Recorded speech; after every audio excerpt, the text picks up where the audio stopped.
Hey everyone, welcome to Gen Z Pod. Today we're talking about something almost every person in the world feels, at least once. Shyness.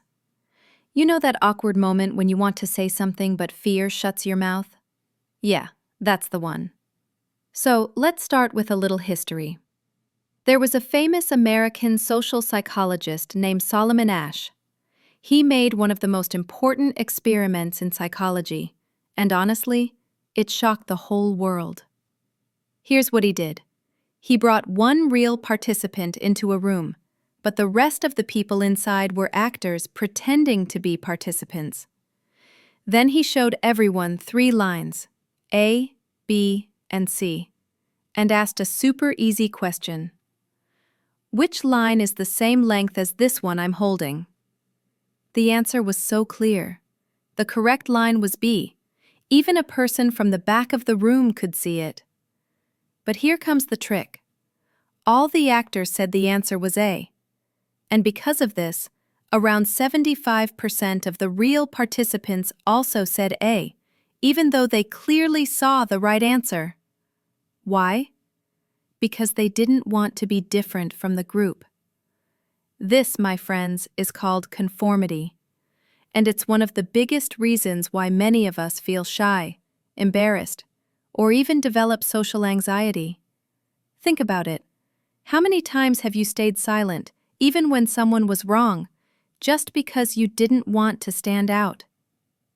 Sometimes we let people take our rights, we avoid saying no, and we censor ourselves just to look normal.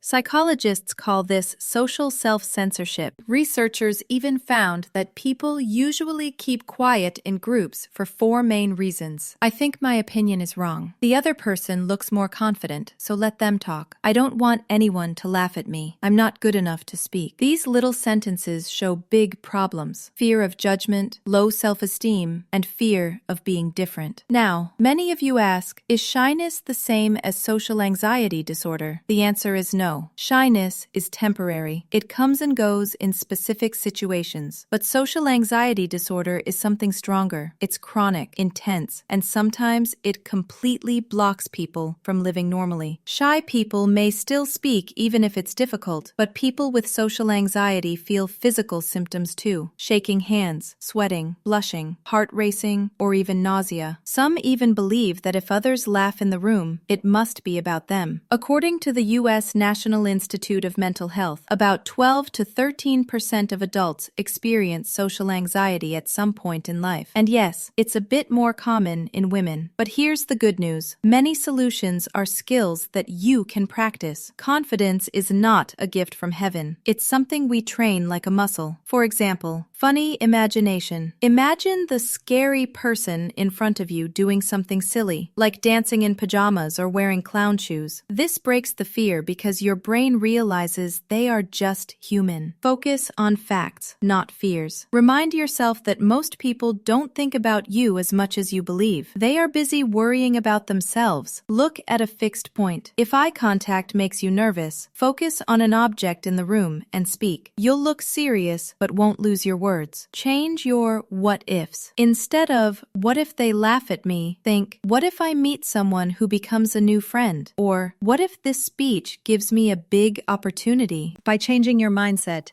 you push yourself to act instead of freeze.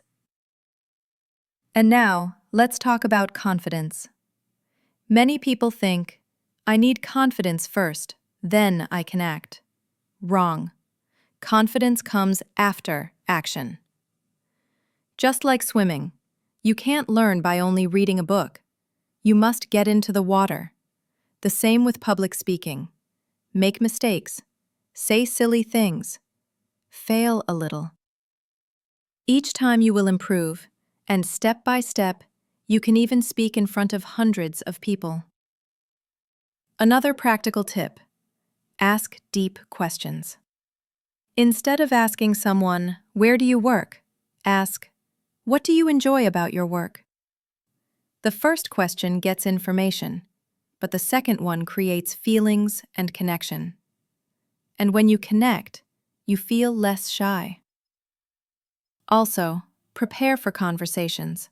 But here's the trick. Don't only prepare your own words. Think about what the other person might say. Abraham Lincoln, one of the most charismatic U.S. presidents, said he spent 1/3 of his preparation time on his own words and 2/3 on the possible answers of others. This way, he was never shocked and he could respond calmly. Now, one personal story. Once, I went to buy a car. Some fake customers there kept saying how amazing the car was. They even pretended they wanted to pay more money than me. I got nervous, rushed, and bought it fast without checking. Later, I realized it was a trick, just like the Solomon Asch experiment in real life. And trust me, the car was not as good as they said. Lesson learned. This happens in other situations too. Maybe all your friends are smoking or drinking, and your brain whispers, "If you want to belong, you must join them." But no, this is the same conformity trap. And sometimes, people with bad intentions use it against us. They say, "Everyone agrees with me," and suddenly we feel forced to agree too. That's why learning these skills is so important. And before I give you the full list of exercises, let me quickly ask, please hit the subscribe button. Here's your small exercise plan. At least twice a week, practice speaking in front of people you trust, family or close friends. Slowly expand to bigger groups. Use silly imagination, focus on facts, change what-ifs, and ask deep questions. Repeat until it feels natural. Remember, confidence is not magic, it's practice. Even the most confident speakers once made mistakes, forgot words, and felt shy. The only difference is that they continued trying. So, in today's video, we learned the difference between shyness and social anxiety, why conformity makes us quiet, and some real techniques to fight it. If you keep practicing step by step, you will feel stronger and more free in any group. Thank you so much for watching. If this was useful, please share it, subscribe, and press the bell icon so you don't miss the next videos. I'm happy to read your English comments down below. See you soon. And remember, confidence is not born, it's built.